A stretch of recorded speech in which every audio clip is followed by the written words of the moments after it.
अस्सलाम वालेकुम, मैं हूं अलीना फारूक शेख। आज बात करते हैं जो गुज़श्ता रोज़ डेवलपमेंट हुई है, यानी कि इमरान खान की काफ़ी हफ्तों बाद उनके घर वालों से मुलाकात करवा दी गई। आपको पता है जब मुलाकात नहीं हो रही थी तो इस दौरान बड़ी कयास आराइयाँ, झूठी अफवाहें, ख़बरें, इसका बाज़ार गर्म था। और कल जब मुलाकात हुई तो उसके बाद ये सब फिज़ल आउट हो गया।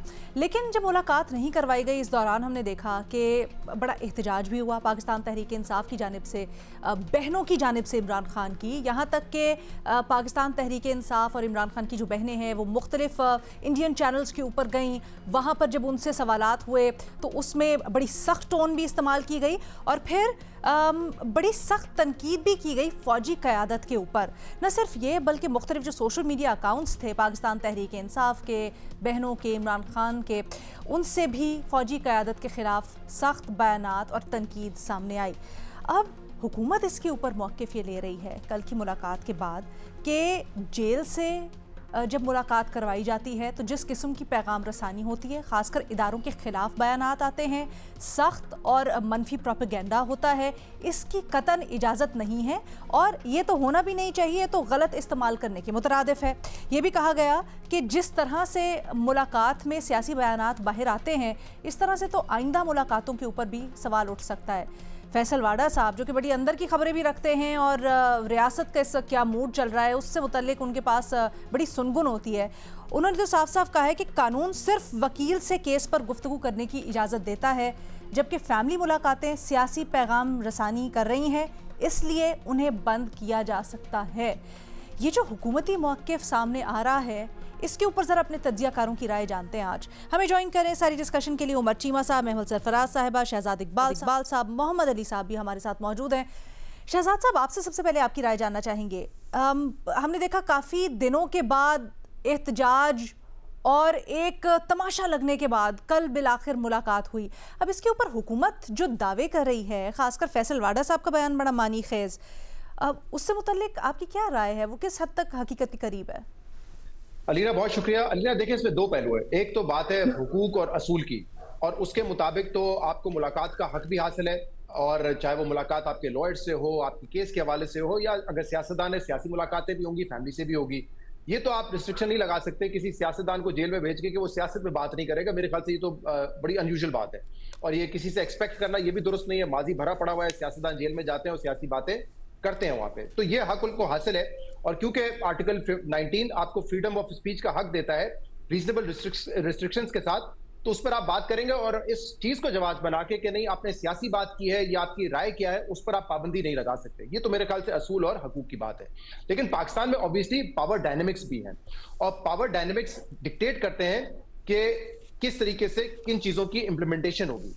यानी इस पर्टिकुलर केस में अगर पाकिस्तान तहरीक इंसाफ का ये मौक़िफ़ है, या इमरान खान की ये सोच है, या उनकी बहनों की ये सोच है कि वो मुलाकातों की इजाज़त भी उनको फ्रीक्वेंटली मिले, लेकिन बाद में आके वो इस किस्म के बयान देंगे जो कि न सिर्फ एक इदारे के खिलाफ है बल्कि उस इदारे के सरबरा के हवाले से बड़ी पर्सनलाइज गुफ्तगू है, तो फिर तो आपको इजाज़त नहीं मिलनी। मतलब ये नहीं आप एक्सपेक्ट कर सकते कि फ्रीक्वेंटली आपको इजाज़त मिलेगी और आप जो चाहे पे बात करेंगे। पावर डायनेमिक्स तो यही कहते हैं। और मैं इसकी मिसाल आपको ऐसे देता हूं कि मैं इस पे स्टोरी को पहले भी बता चुका हूं कि अडियाला जेल में 2018 में मैंने मियां नवाज शरीफ साहब से और मरियम नवाज साहब से मुलाकात की थी, और वहां पे हर चीज पे गुफ्तगू हुई थी। सियासत पे भी हुई थी, उनको केसेस के हवाले से भी हुई थी, एस्टैब्लिशमेंट के रोल के हवाले से, उस वक्त के जुडिशरी के रोल के हवाले से, पीटीआई के रोल के हवाले से तमाम गुफ्तगू हुई थी।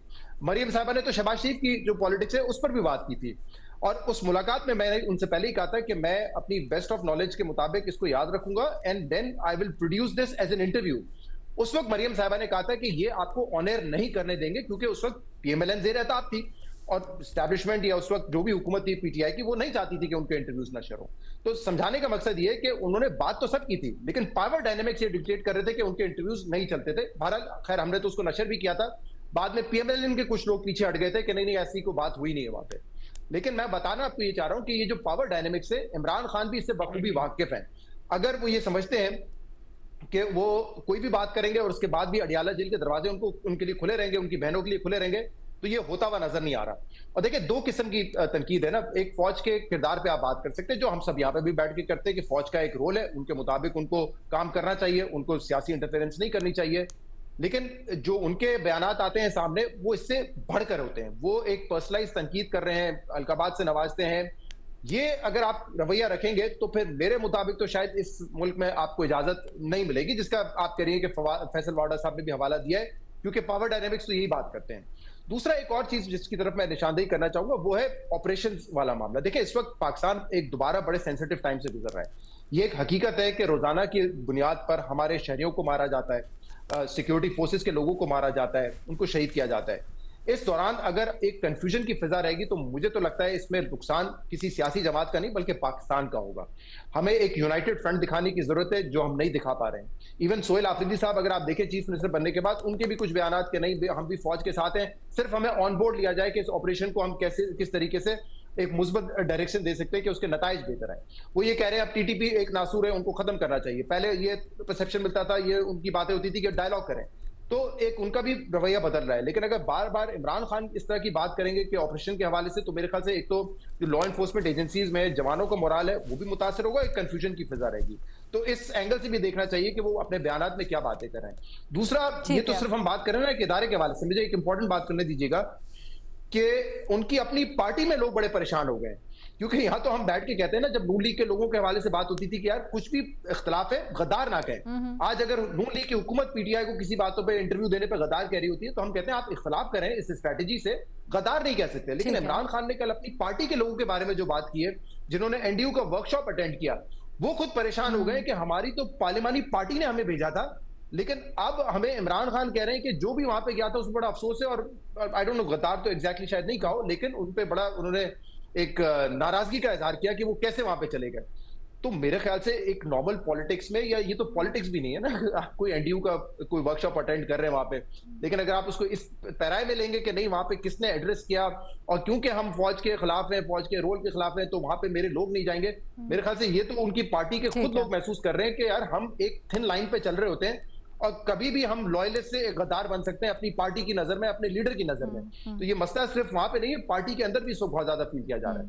ये जो आप गद्दार वाली बात कह रहे हैं ना, गो के अल्फाज दोहराने तो नहीं चाहिए, लेकिन पीटीआई के अपने अकाउंट्स मीर जाफर मीर सादिक कह रहे हैं। सो लिटरली तर्जुमा यही होता है गद्दारी का। जो मीर सादिक, एग्जैक्टली मैंने यही कहा, मुझे एग्जैक्टली लफ्ज याद नहीं था, आपने अच्छा याद दिला दिया। मीर सादिक और मीर जाफर कह के वो बेसिकली अपने पार्टी के लोगों को गद्दारी कह रहे हैं। उसमें से ऐसे लोग हैं जो कि बड़े लॉयलिस्ट हैं, वो परेशान हो गए कि अगर पार्टी ने हमें भेजा तो कम से कम शहजाद उनके ट्वीट में भी है। जी जी, मैं एग्जैक्टली वही हवाले याद आ गया क्योंकि बहुत लंबी ट्वीट थी। मैं कह रहा हूं कि उनके पार्टी के लोग इस बात पे परेशान है कि हम तो, अगर ये पॉलिसी होती, जो आपने मुख्तलिफ लोगों के जवाब देखे, वो कहते हैं अगर पिछले साल भी लोग गए थे, अगर पॉलिसी होती हमें पहले बता देते, इस साल हम नहीं जाते, लेकिन वो चले गए। उनको अब मीर जाफर मीर सादिक कह रहे हैं, तो सोचे ना, ये पार्टी उस पर परेशान है। एब्सोल्युटली। अच्छा, यूनाइटेड फ्रंट वाली बात के ऊपर करते हैं, लेकिन महमल आपकी इसके ऊपर क्या राय है? जो हुकूमत मौक़िफ़ दे रही है और ये कह रही है कि जिस तरह से जेल में बातें होती हैं और उसके बाद जो बयानात बाहर आते हैं वो बिल्कुल गलत हैं और इस तरह से नहीं आना चाहिए, आप मुत्तफ़िक़ हैं हुकूमत के मौक़िफ़ से? देखिए रीना, पहली चीज़ तो ये है कि जो प्रिजनर्स राइट्स हैं, और यहाँ पर जैसे शहजाद ने भी बात की, इमरान खान साहब को बिल्कुल हक है कि वो अपनी फैमिली से भी मिलें, वो अपने लॉयर्स से भी मिले, वो अपनी सियासी जमात के लोगों से भी मिले। जिस तरह जो है हमने माजी में देखा है कि बाकी पार्टीज़ के लोगों को भी ये इजाज़त तो होती थी, और एक सियासी जमात के लीडर हैं तो at the end of the day वो सियासी बात भी करेंगे। मसला वही है जिसकी निशानदेही जो है अभी शहजाद ने भी की, पावर डायनेमिक्स की। अलीना, हम तो यहाँ पर बिल्कुल जो राइट्स की बात करेंगे, हमारी डिमांड्स भी असूली होंगी, हमारा मौक़िफ़ भी एक असूली मौक़िफ़ होगा, और हम तो यही कहेंगे कि अगर कोई इंटरनेशनल मीडिया पे भी जाकर बात करना चाहता है, लोकल मीडिया पे भी आके बात करना चाहता है, बाहर सोशल मीडिया के ऊपर भी जो अपनी बात अगर वो कहना चाहते हैं, उनको बिल्कुल इस चीज़ का जो है वो हक़ है, और ये हक़ नहीं उनसे छीना जा सकता। लेकिन पावर डायनेमिक्स जो है ना, वो ये कहते हैं कि एक सियासी लीडर हैं तो वो अगर सियासत करें और सियासी ज़ुबान इस्तेमाल करें तो वो ठीक है, लेकिन जब आप अपनी सियासत को पॉलिटिकल डोमेन से निकाल कर एक कॉन्फ्लिक्ट की डोमेन में ले जाते हैं, और जिस तरह के आप ज़ातियात की बात करते हैं, पर्सनलाइज्ड हमले करते हैं, जिस तरह के जो है वो अल्फाज इस्तेमाल होते हैं, यानी कि अभी तो ये उन्होंने अपने पार्टी के लोगों को भी मीर जाफर मीर सादिक कहना शुरू कर दिया। आपको याद होगा कि ये एक ज़माने में वो बाजवा साहब के दौर में उनके लिए इस्तेमाल करते थे, और भी बहुत सारे ऐसे अल्फाज अभी की भी क़यादत के ऊपर जिस तरह के पर्सनल अटैक्स होते हैं। तो पावर डायनेमिक्स अनफॉर्चुनेटली अलीना वो ये ये हो जाता है कि जिसके पास, जब कॉन्फ्लिक्ट की आप डोमेन में ले जाते हैं तो कॉन्फ्लिक्ट तो वही जीतता है जिसके पास ताकत होती है। ये एक बड़ी जो है ना एक ग्रिम रियलिटी है, और हमारे कॉन्टेक्स्ट के अंदर तो आपको मालूम ही है कि ये जो ताकत है वो at the end of the day establishment के पास बहुत ज़्यादा ताकत है। तो जब इस तरह के अटैक्स होते हैं या इस तरह की बात होती है तो फिर जो है वो उनके अपने लिए भी और उनकी पार्टी के लिए भी जो है वो मुश्किलात पैदा करती है। और कल तो अलीना आपको मालूम है कि जो कल की मुलाकात भी हुई थी उसके ऊपर तो यहाँ पर जो भी इन्फॉर्म्ड जराए हैं वो यही था कि किस के थ्रू हुई, इन द सेंस कि किस एक डील के तहत भी हुई कि फैमिली जाके मिले, बिल्कुल ज़रूर वो बात भी करे, वो देख भी अपनी तसल्ली भी कर ले कि वो ठीक है। लॉयर्स लीगल केसेस के ऊपर भी जो है वो भी इवेंचुअली जब बात करना है तो वो भी हो जाए। लेकिन ये है कि जो ये वाली बातें, ये जो पर्सनलाइज्ड अटैक हैं, ये नहीं होंगे। लेकिन बाहर जब आए तो फिर वही वाली चीज़ होगी। तो उसकी वजह से अलीना जो है ना, मेरे ख्याल में पार्टी के लिए बहुत मुश्किलात होती है। हमने कितनी कहानियां जो हैं, सारा अब्बासी साहब भी वो स्टोरीज करते रहे हैं, और भी बहुत से लोग उनके, अगर आप प्राइवेटली भी पीटीआई के लोगों से गुफ्तगू करें तो वो भी ये बात कहते हैं कि हमारे लिए जो है बहुत सारी ऐसी चीज़ें जो है वो मुश्किलात पैदा करती हैं। लेकिन ये तो ऑब्वियसली खान साहब की अपनी वो है कि सवाबदीद है कि वो इस चीज़ को समझें और वो ये देखें। उन्हें भी जैसे अभी शहजाद ने भी बात की कि ऐसा तो नहीं है कि खान साहब को पॉलिटिकल और पावर डायनामिक्स का नहीं मालूम, उनको इस हकीकत से कोई वो चीज़ जो है उनको नहीं मालूम। अच्छा, फिर दूसरी तरफ अलीना जो ऑपरेशन की खाली बात नहीं है, मैं समझती हूँ कि इवन जो अफगानिस्तान के ऊपर जिस तरह की वो पॉलिसी बयान उनकी तरफ से आते हैं वो भी एक कंफ्यूजन की तरफ ले जाता है। देखें, इस वक्त हम ये बात बिल्कुल हमें जरूर ये मानना चाहिए। मैं ये बात इसलिए कंप्लीट कर लूं कि खाली ऑपरेशन की बात इसलिए नहीं है कि देखें अफगान तालिबान ने किसकी पुष्टपनाही करी है, किसको उन्होंने दी है, तहरीक तालिबान पाकिस्तान को, BLA को, बाकी इस तरह की दहशतगर्द तंजीमों को उन्होंने दी हुई है अपने उधर, और वो हम पर अटैक पे अटैक करे। ये साल अलीना जो था ये सबसे ज्यादा खौफनाक तरीन, यानी कि सबसे जिसमें दहशतगर्दी के ज्यादा वाकयात हुए, जिसमें कैजुअलिटी सबसे ज्यादा हुई, इंजरी सबसे ज्यादा हुई है। तो आप देखें कि उसके बारे में अगर कोई इस तरह की कंफ्यूजिंग बात करना और अफगान तालिबान को भी बिल्कुल जो है वो उनको ब्लेम से आरी कर देना, या ये आप इस तरह की चीज करना, और फिर TTP के बारे में भी आपको मालूम है कि एक ओवरऑल एक अच्छा, ये बड़ा इंटरेस्टिंग पर्सपेक्टिव है मेमन। मैं इसी को आगे बढ़ाना चाहूंगी चीमा साहब की तरफ। मेरे लिए जो सरप्राइज की चीज है, मेरे लिए जो सरप्राइज का एलिमेंट है वो इमरान खान का ट्वीट, और उस ट्वीट में जो पहली 1-2 लाइनें हैं वो इसलिए है कि मैं इससे पहले मेरे पास इंफॉर्मेशन थी कि वो ये बात एग्जैक्टली ये जो बात लिखी हुई ना, स्पेसिफिकली ये बात, इसके बारे में मेरे पास इंफॉर्मेशन थी कि वो ये बात कोई ये करने जा रहे हैं, और इसलिए उनकी मुलाकातों पर भी पाबंदी है। अच्छा, मैं इसको सीरियस नहीं लिया। मैंने कहा कि ये कोई बंदा उसके कोई दिल का या दिमाग का हाल जानता है कि वो क्या करने जा रहे हैं, इनको सारा पता है। मेरे लिए सबसे बड़ी सरप्राइज की ये बात थी कि जो ही मुलाकात हुई इमरान खान ने वही बात कर दी। अब यह है कि क्या इसको कहा जाए कि वो जब दूसरों की मेंटल हेल्थ की बात कर रहे हैं तो इसका तो मुझे तो उनकी अपने भी हालात मशकूक ही नजर आते हैं कि वो जिस तरह वो ना सिर्फ के वो एस्टेब्लिशमेंट पर अपना गुस्सा निकाल रहे हैं, वो अपनी पार्टी पर गुस्सा निकाल रहे हैं। प्रॉबेबली उन्होंने शायद सोहेल अफरीदी को स्पेयर किया है, हो सकता है कि नेक्स्ट वीक में सोहेल अफरीदी जो है वो भी हदफ बन जाए। लेकिन जो अंदाज इमरान खान ने इख्तियार किया है, और ये जो हम बात करते हैं ना राइट्स की, जब आप प्रिजन में होते हैं, आप जरा इमेजिन करें, आप इमरान खान को उसके नाम ये जरा हटा दें, आप एक प्रिजनर की बात कर लें। क्या प्रिजनर अगर उसके बैड बिहेवियर की वजह से उसको पिनलाइज नहीं किया जाता, उसकी तो मुशक्कत पे लगा दिया जाता है। यही अगर कोई एक VVIP प्रिजनर होता, आप समझ लें कि नवाज शरीफ होते, ये सारी बातें वो कर रहे थे, हो सकता है कि अभी तक नवाज शरीफ को मच जेल में भेज देते। इमरान खान है, वो उधर बैठे हुए हैं, इतना उनको इतनी ज्यादा उनकी मुलाकातें भी होती हैं, दुनिया में किसी जगह पे नहीं है। अभी वो सरकोजी है, निकोलस सरकोजी, वो फ्रांस का साबिक सदर है, वो जेल में है। कोई बंदा किसी को नहीं पता कि वो क्या उसके किस हालत में है।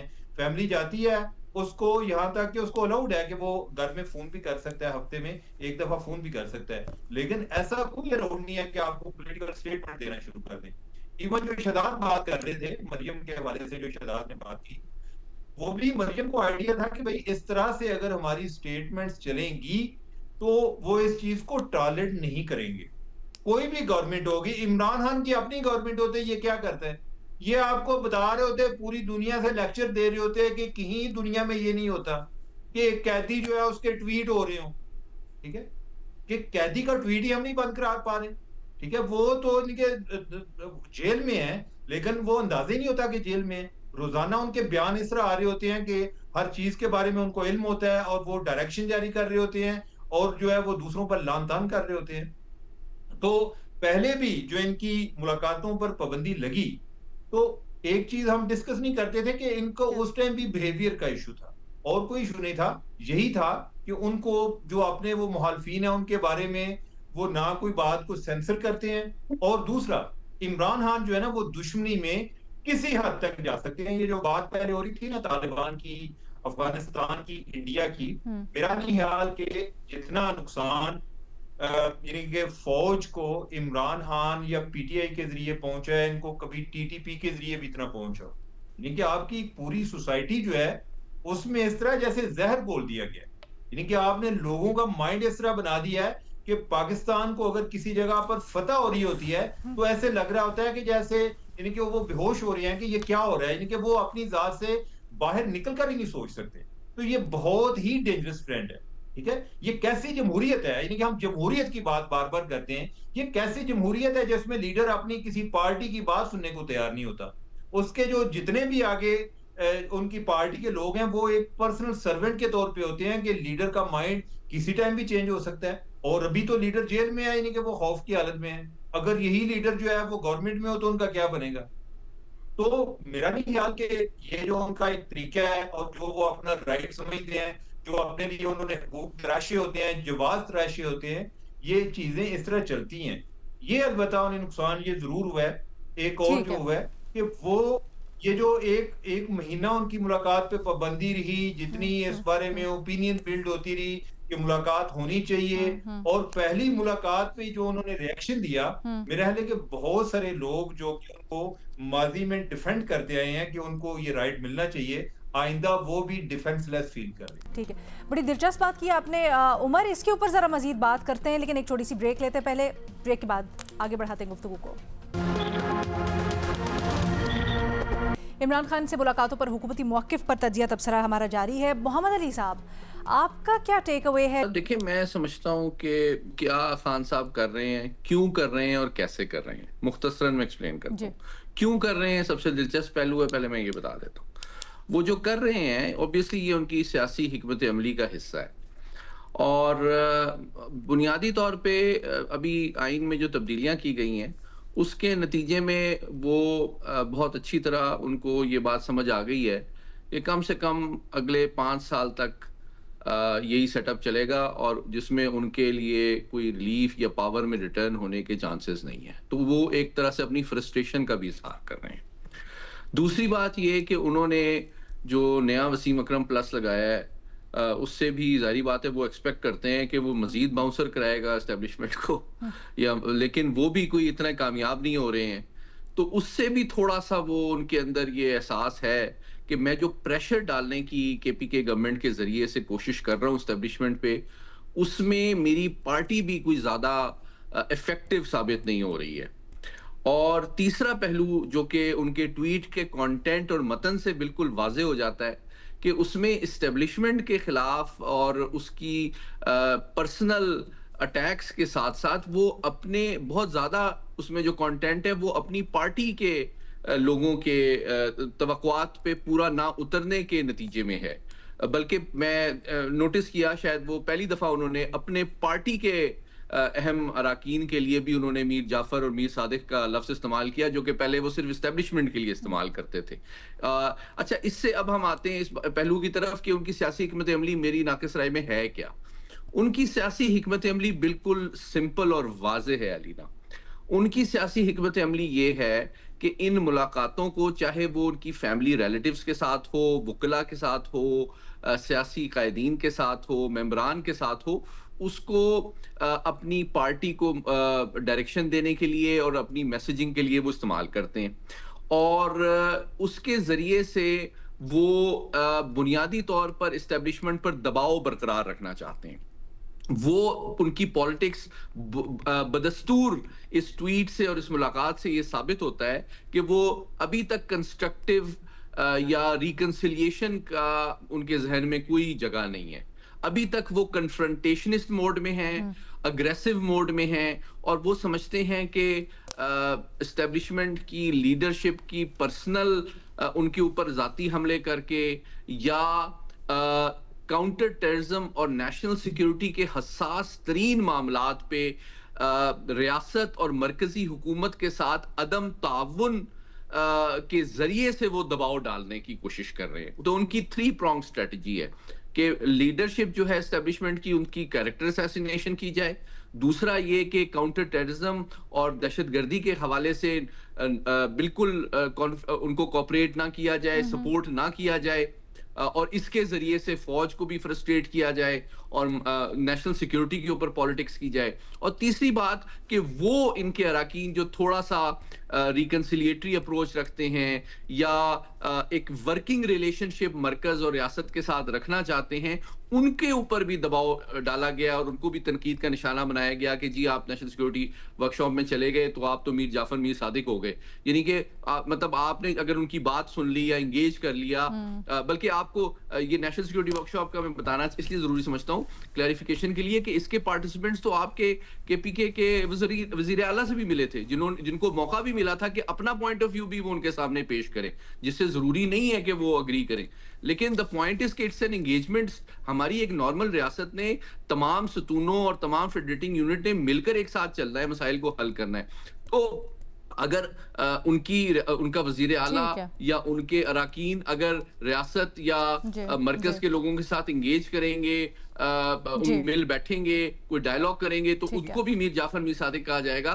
तो वो एक तरह से अपने रैंक एंड फाइल और अपने पार्टी के ऊपर भी प्रेशर डाल रहे हैं कि अगर आप में से किसी ने इनके साथ इंगेज किया या मेरी तवक्को के खिलाफ कन्फ्रंटेशन और अग्रेसिव पॉलिटिक्स के बजाय आपने कोई रिकंसिलिएटरी अप्रोच या टोन अपनाई, तो आप मेरे लिए भी एक्सेप्टेबल नहीं है, पार्टी में भी आपकी कोई जगह नहीं है। तो ये 3 पहलू बड़े इंपॉर्टेंट और तशवीशनाक हैं। और आखिरी बात ये है कि इनकी सियासी हिकमत अमली यूं लगता है कि प्रेशर डालना तो है, लेकिन अब ऑब्वियसली जिस तरह कहा गया कि पावर डायनेमिक्स के नतीजे में इसके कॉन्सिक्वेंसेस उनके लिए भी अगले आने वाले हफ्ते महीनों में अच्छे नहीं होंगे, क्योंकि एस्टेब्लिशमेंट इस बात को पसंद तो नहीं करेगी कि ये इस मौके को, इस मुलाकात को इस्तेमाल करके जिस तरह का बयानिया, जिस तरह की सोच और जिस तरह की राय साजी की गई है, इसके जरिए से इन्होंने पीटीआई के ऊपर भी इतना दबाव डाल दिया है कि अब आप रियासत और मरकज के साथ कोई इंगेजमेंट ना करें, कोई कोऑपरेट ना करें, और अफगानिस्तान और नेशनल सिक्योरिटी इशू और काउंटर टेररिज्म के ऊपर भी अपनी सोच बता दी है।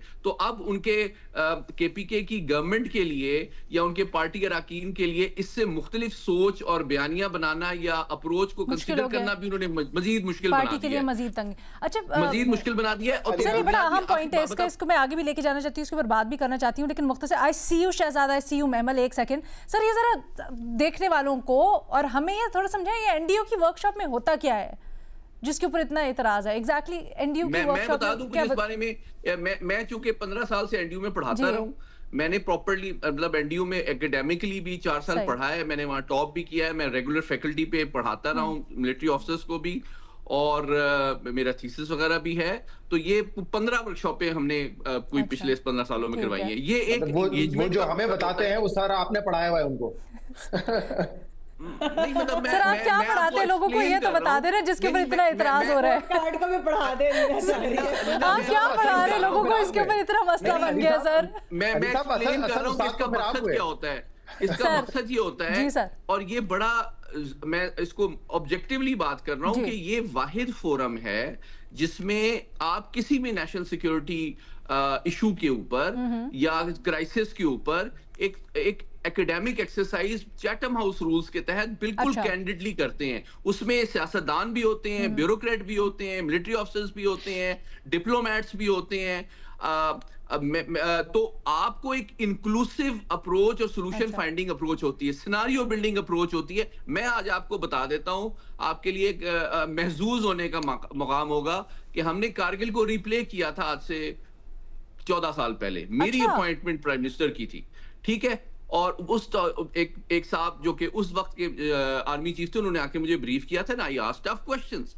तो द पॉइंट इज कि उसका कल्चर बहुत डिफरेंट है, उसका मकसद ही प्रॉब्लम्स को वैसे तो चैथम हाउस रूल्स, लेकिन चले आपने थोड़ा बहुत बता दिया। यानी आप ये कहना चाह रहे हैं कि लेट्स से पीटीआई ने जाकर जो उनके साथ मसले मसाइल चल रहे हैं इस वक्त, जो खान साहब के सारे मसाइल हैं, वो भी खुल के सामने रखे होंगे और इस तरह की कोई बात भी हो सकती है, ये उसके लिए एक अच्छा मौका है। देखिए, मैं आपको फ्रैंकली बताता हूं कि इसमें पर्सनैलिटीज डिस्कस नहीं होती अच्छा। हैं। मैं आपको बिल्कुल फ्रैंकली बता रहा हूं क्योंकि 15 साल से मैं उस इदारे से मुंसलिक रहा हूं। तो वहां पे इश्यूज का में अगर कोई प्रॉब्लम है, हमने एक वॉर लड़ी है, उसमें क्या प्रॉब्लम्स थे उसको दोबारा लड़ते हैं और प्लान करते हैं, देखिए इसमें क्या मसाइल थे। अच्छा, हमने ये इसके जरिए से मुसलसल जो है जैसे कौमी सलामती का कोई मसला है, लेट्स से अभी Afghanistan Pakistan situation, now I get your point. ठीक है सर, आपको जो पहला उसको डिफेंड और जस्टिफाई करना होता है सर। अच्छा शहजाद, प्लीज मुझे भी एक एनडीयू की स्टोरी सुना दीजिए, क्योंकि मैं भी एक इस तरह की सर ये तो वो कह रहे हैं चैथम हाउस रूल्स, आप लोग सारी स्टोरी सुनाई जा रहे हैं। सुन तो शहजाद साहब, मैंने सिर्फ प्रोसेस बताया है, मैंने आपको उसका आउटकम नहीं बताया। शहजाद, मैं एक कमेंट ही करना चाहता था। जो बात उमर साहब ने ये बात कही कि देखें, अब जो लोग दिफा करते थे कि मुलाकात का हक है, अब उनके पास भी कोई डिफेंस नहीं होगा। देखें, हमें अभी भी जो आइन में हकूक हैं उसके मुताबिक यही बात करनी चाहिए कि उनको मुलाकात का हक हो, लेकिन जो वो बात करके आते हैं उसके ऊपर तनकीद करना, उसके ऊपर तबसरा करना, ये हमारा हक है। वो कॉन्सिक्वेंसेस क्या होंगे उस मुलाकात के, कि क्या पावर डायनेमिक्स की वजह से मुलाकात नहीं करने दी जाएगी, वो बात करना हमारा हक है। अगर वो कोई गलत बात कर रहे हैं उस पर हम तनकीद करें। हुकूमत बहुत सारे गलत काम कर रही होती है, हम तनकीद करते हैं, ऐसा तो नहीं कि उनको ये कहेंगे कि नहीं अब तो आप काम करना ही बंद कर दें। ठीक है जी, पोजीशन हमारी नहीं तब्दील। शहजाद, आपका पॉइंट आ गया। महमल, ये जो बात उमर ने भी की थी ना कि देखिए सियासी बात नहीं करनी चाहिए, इस तरह वाली चीज, मैं उसके ऊपर सिर्फ ये कहूँ कि देखिए अगर एक्चुअली इमरान खान साहब ने उनकी ट्वीट के अंदर या उनकी बहन बाहर आकर जो है वो हुकूमत को बुरा भला कहती या वो मईशत के ऊपर कोई बात करती या वो हुकूमत की कारकर्दगी के ऊपर बात करती, तो क्या आपके ख्याल में फैसल वाडा साहब ये बयान देते? क्या वो ये जो हुकूमत की तरफ से एक धमकियां आ रही हैं कि जी अगली मुलाकात फिर नहीं होगी या मुलाकातें रुक जाएंगी, वो कोई इस वजह से रुकेंगी कि इस गवर्नमेंट के ऊपर, नून लीग की गवर्नमेंट के ऊपर या लीडरशिप के ऊपर तनकीद हो रही है? नहीं, ये जो हम पावर डायनामिक्स की इधर बात ही इसलिए कर रहे हैं क्योंकि वैसे भी इमरान खान साहब का बिल्कुल हक है, जैसे मैंने कहा वो सियासी लीडर हैं, वो सियासी बात तो करेंगे, वो सियासी मुलाकातें भी होंगी, वो अच्छा, दिस इज वेरी इंटरेस्टिंग। जब आप ये मेंशन कर रही है ना महमल, एक और चीज मुझे याद आ रही है, मैं चीमा साहब के पास वापस जाती हूँ इस चीज का जवाब देने के लिए, और साथ ही सवाल भी ले लें। सर, क्या ऐसा हो सकता है अगर इंगेजमेंट की जाए खान साहब के साथ, रुकावटें ना डाली जाएं मुख्तलिफ मुलाकातों के ऊपर, तो हालात बेहतर हों? ये सुन रहे हैं, ये कयास हो रहा है, मुझे नहीं पता आपकी इत्तलात ज़्यादा मुसद्दिका होंगी इस सिलसिले में, कि नवाज शरीफ साहब भी चाहते हैं कि खान साहब के लिए कुछ रिलीफ हो, कोई रिहाई की बातें हो रही हैं, ऐसा कुछ है? लीना, पहले तो जो शहजाद ने बात की या महमल ने बात की, देखें बात इसमें सिर्फ पावर डायनेमिक्स की नहीं है, बात इसमें लहजे की भी है, बात इसमें अल्फाज की भी है। मैं तो किसी बंदे के बारे में, चाहे वो फील्ड मार्शल ना हो, कोई और बंदा हो, उसके बारे में भी ऐसी गुफ्तगू को मैं तो इनकरेज नहीं करूंगा कि वो किसी पॉलिटिशियन के बारे में बात कर दें तो हम कहेंगे कि ये पॉलिटिशियन, उन्होंने किसी पॉलिटिशियन के बारे में की है। इसीलिए तो हमारी पॉलिटिक्स में वोकैबुलरी भी खराब हुई है। ठीक है, तो कोई जब आप जेल में होते हैं तो फिर आगे इंटरप्रिटेशन जो है वो जो आपका जिसने उसको कैद किया होता है उसकी मर्जी होती है, अगर उसने करनी होती है। इसमें सिर्फ जो है फील्ड मार्शल का इशू नहीं है, उनको जरा आपने बात जो है बेहतर करनी चाहिए। जो बात दूसरी आपने की, मेरे देखिए इस पे तो तनकीद कर सकते हैं, इस पे तो हम एक ही पेज पे हमारे, उस पे आप तनकीद करें बिल्कुल। हाँ जी हाँ, तो दूसरा ये है कि जहां तक बात है कि उनके साथ मुज़ाकरात की, मेरे ख्याल है कि सब ये चाहते हैं। मैं तो ये बात कई दफा कर चुका हूं कि हमारा जो पॉलिटिकल सिस्टम के रूल्स है ना वो ब्रेक हो चुके हैं, वो जब तक बनेंगे नहीं ये टेंशन चलती रहेगी। हम उस पर बहुत कम बात करते हैं, अगर उस पर बात करेंगे तो जो बंदा इस पर तैयार नहीं है कि कोई एक ज़ाब्ते में दायरे में आने के लिए, तो हमें उसको क्रिटिसाइज करना चाहिए। जी मतलब कोई खबर है आपके पास इससे मुताल्लिक? क्या वाकई में नवाज शरीफ साहब ने कोई शर्त रखी है या कुछ कह रहे हैं कि खान साहब को रिहा करें? देखिए मैं नहीं समझता कि मेरी तो कॉमन सेंस इस बात को नहीं मानती कि वो रिहा करके क्या करेंगे, बाहर लाएंगे तो क्या आगे उनके लिए कोई इंतजाम है? आई डोंट थिंक जब तक इमरान खान इस चीज पर तैयार नहीं होंगे ये मुमकिन नहीं है, और मुझे नजर ही नहीं आ रहा कि इमरान खान कभी तैयार होंगे। हाँ ये है कि वो जेल में जाके उनकी तलही और बढ़ती जा रही है, तो वो तो इस तरह के कोई, तो फिर इसका सलूशन क्या हो सकता है सर? ये जो तो के बाद है ना, ये बस मुझे मुख्तसरन बता दें, तो फिर सलूशन क्या है? सलूशन यही है कि इमरान खान तैयार हो जाए। और तो इसके अलावा कोई सोल्यूशन नहीं है। सर वो तैयार करने के लिए भी तो कुछ करना पड़ेगा ना। ये आप चारों में से मुझे कोई नहीं बताता कि तो के बाद क्या है। मैं एक जुमले में इसका जवाब दे देता हूं। जी मोहम्मद अली साहब, देखें, बुनियादी बात ये है कि खान साहब जो हैं वो जो पाकिस्तान का पावर स्ट्रक्चर है उसका स्टेटस को चेंज करना चाहते हैं, जो डिस्ट्रीब्यूशन ऑफ पावर है वो चेंज करना चाहते हैं और खुद पावर में आना चाहते हैं, जिसके अगले 5 साल तक कोई इम्कान नहीं है। तो ये सारा कुछ जो है उनकी फ्रस्ट्रेशन का इजहार है। ओके जी, इसी के ऊपर एक ब्रेक के बाद वापस आते हैं यूट्यूब सवालों के साथ।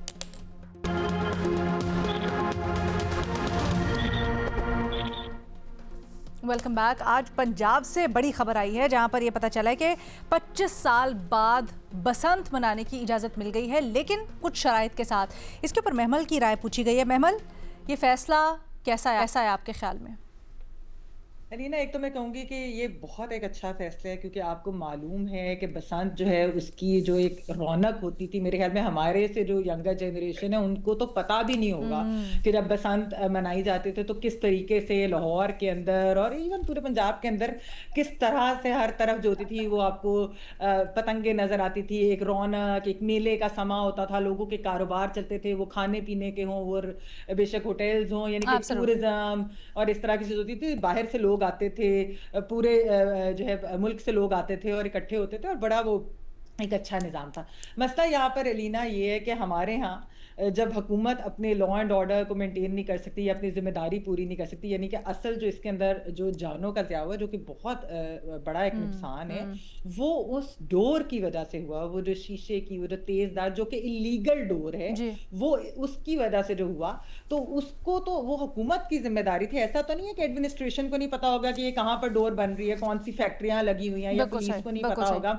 उन पे क्रैकडाउन करने की बजाय यहाँ पर हर चीज पे हो जाता है, बैन कर दो। कोई फिल्म अब जो शराइत लगाई है आपके ख्याल में वो अच्छी है और उनसे कंट्रोल हो सकेगा? जी देखें, यही चीज़ है कि शराइत तो लगाई है, लेकिन क्या आप उनको स्ट्रिक्टली इम्प्लीमेंट करेंगे? क्योंकि यहाँ पर ये चीज़ होती है कि अगर कोई जो है उसका नुकसान होगा तो फिर दोबारा हम बैन की तरफ ना चले जाए। यहाँ पर एक वो वाला भी फिर रिएक्शन आ जाता है। तो बेहतर ये है एक्चुअली हुकूमत को इसके ऊपर प्रॉपर तरीके से वर्किंग करके, and they should make sure it's not just about fines. Fines तो बिल्कुल लगाएं, बहुत अच्छी बात है, लेकिन जो ये डोर है और जो बाकी इस तरह का जो मवाद इस्तेमाल जिसकी वजह से जाने गई, उसको बंद करना निहायत जरूरी है। लेकिन बसंत के फेस्टिवल को उसको बैन नहीं करना चाहिए, उसे बंद नहीं करना चाहिए। जो सामने शराइत आ रही है बादियों नजर में तो बड़ी वो सख्त हैं। QR कोड्स पतंगों पे भी होंगे, लाइसेंस्ड दुकानों के ऊपर सिर्फ अवेलेबल होंगी। देखते हैं जिस तरह महमल कह रही थी, इन्फोर्स करते हैं या नहीं करते, ये बड़ा इम्तिहान होगा। Thank you so much Mahmal. आगे चलते हैं जी, किससे सवाल कर रहे हैं हम? उमर चीमा साहब से कर लेते हैं। चीमा साहब, हुकूमत की तरफ से सोशल मीडिया पर झूठी खबरें फैलाने वाले यूट्यूबर्स के खिलाफ एक्शन का कहा जा रहा है। सवाल ये हो रहा है, मुल्क से बाहर जो यूट्यूबर्स बैठकर जाली खबरें फैला रहे हैं उन्हें कैसे रोकेंगे? सर मेरा ख्याल है ये मेन पॉइंट इसमें से मिस कर गए। खबर ये थी कि मोहसिन नकवी साहब ने कहा है कि जो फेक न्यूज़ रियासत के खिलाफ फैला रहे हैं बाहर बैठे हुए लोग, उनको वापस लेके आएंगे। खासकर यूके की उन्होंने एग्जांपल दी कि उनको वापस मुल्क लेकर आएंगे। सर ये हो पाएगा? इसमें खबर तो ये है कि इस बारे में ये संजीदगी से गौर कर रहे हैं और इधर इन्होंने कई लोगों से इस बारे में मुशावरत भी की है कि इसका क्या इंतजाम क्या हो सकता है, क्योंकि जब तक ये कोई इस थ्रेट को एक्चुअलाइज नहीं करते, उसको हकीकत में नहीं बदलते, तो ये इनका ये जो बयानात हैं इससे इनकी कोई धमकियों में नहीं आएगा। तो इस पे इन्होंने इधर उधर मुशावरत तो की है, लेकिन क्या वो कर सकते हैं या नहीं, इसमें काफी पेशेंस भी रिक्वायर्ड होती है और जरा एक प्रोसेस लंबा होता है, कोई 2.5-3 साल लग जाते हैं इनके उसमें, और फिर केस को जरा लीगली परसू करना पड़ता है। इनके उसमें ये नहीं होता कि आप कोई धमकियां देकर तो किसी के जरिए आपने अदालत से उधर से फैसला नहीं करवा लेना। तो मुझे नहीं लगता कि इनमें इतनी पेशेंस होती है ये बात, और ना इनका इतना अटेंशन स्पैन होता है। वो 4 दिन एक साइड पे इनकी तवज्जो हो जाती है, फिर जो उधर से हट के किसी और साइड पर चल पड़ते हैं। तो वक्त बताएगा। अगर वैसे हम माजी की तारीख देखें तो यही जिनको धमकियां दे रहे हैं उनमें मेरा ख्याल है वो शहजाद अकबर भी शामिल हैं। शहजाद अकबर जो है बजाते खुद नवाज शरीफ को और इसहाक डार जो है उनको वापस लाने की कोशिश, नाकाम कोशिशें करते रहे। तो मेरा ख्याल है कि वो इस लिहाज से भी बड़े इम्बोल्डन फील करते हैं कि मेरी अगर जो कोशिशें कामयाब नहीं हुई तो मेरे खिलाफ जो की जाने वाली कोशिशें ये कब कामयाब होंगी। तो कहना आसान है, अदरवाइज जो है ये एक बड़ा जरा एक सब्र आजमा प्रोसेस है, लंबा है। आजकल संजीदा हुए हैं, लेकिन कब ये गैर संजीदा हो जाते हैं कुछ नहीं कहा जा सकता। ठीक है, thank you so much Eva साहब। सैयद मोहम्मद अली साहब, आपसे पूछा जा रहा है कराची में हुए अफसोसनाक वाक़े से मुताल्लिक़ साल के बच्चे की खुली मैनहोल में गिरकर मौत हुई, जिस पर KMC की रिपोर्ट सामने आई है। आप इस रिपोर्ट को तसल्ली बख्श समझते हैं या नहीं? देखिए, जिसमें जिम्मेदारी जो है वो बिल्कुल मैं समझता हूँ क्लियरली जो है उसमें इदारे को और सरकारी इदारे को बचाने की कोशिश की गई है, तो ये एक गैर हकीकत पसंदाना रिपोर्ट है। दो पहलू हैं। पहली बात ये है कि जो भी इस तरह मेन होल वगैरह के जो ढक्कन नहीं होते हैं और इस तरह के मामलात हैं, इसमेमें अनफॉर्चुनेटली हमारी जो अप्रोच है वो बड़ी पसमानदा किस्म की है। मैं चूंकि इस्लामाबाद में रहता हूँ तो 60-65 साल पुराना शहर है इस्लामाबाद। यहाँ पे जो मेन होल होते हैं वो सीमेंट के बनाए जाते हैं, चूंकि वो या कंक्रीट के बनाए जाते हैं। तो उसमें जब आप कंक्रीट का बनाते हैं तो उसमें बहुत थोड़ा सरिया इस्तेमाल होता है। अच्छा, उसका फायदा ये होता है कि जो इंसेंटिव है चोरों का कि उसमें से लोहे के लिए उसको चोरी किया जाए वो खत्म हो जाता है, इसलिए उसको उठाने की जरूरत ही नहीं रहती। दूसरी बात, वो भारी भी इतना होता है कि उसको उठाना इतना आसान काम नहीं होता, वो कम से कम 50-60 किलो का होता है। तो अगर आप डिजाइन इसका चेंज कर दें तो वो मेन होल जो लोग लोहे के लिए या सरिये में या कबाड़िए में बेचने के लिए उठाते या चोरी करते हैं, उनका इंसेंटिव भी खत्म हो जाएगा। और दूसरी बात ये है कि इसके हवाले से जो ज्यादा तरक्की याफ्ता और जिम्मेदार ममालिक हैं वहां पे जहाँ पे भी कोई इस तरह का मेन होल वगैरह होता है वहां पे क्लियरली मेंशन होना चाहिए बच्चों के लिए या ट्रैफिक के लिए या पेडिस्ट्रियन के लिए, उसके गिर्द मार्किंग भी होनी चाहिए और वो कोई फ्लोरेसेंट मटेरियल होना चाहिए ताकि रात को नजर भी आए। आप बहुत सी जगह जाएंगी जहां रात को लाइट नहीं है और वहां पे मेन होल ना हो, तो ये तो बहुत इस तरह की मेरे ख्याल में हादसात हो सकते हैं। इसलिए मैं समझता हूँ कि जो KMC है उसको ज्यादा संजीदगी से और ज्यादा मतलब इंसान दोस्ती से इसके ऊपर गौर करने की जरूरत है और इसको पूरे कराची के अंदर देखने की जरूरत है। बिल्कुल सही, बहुत शुक्रिया सैयद मोहम्मद अली साहब, और इसी के साथ इजाजत दें। अल्लाह हाफ़िज़।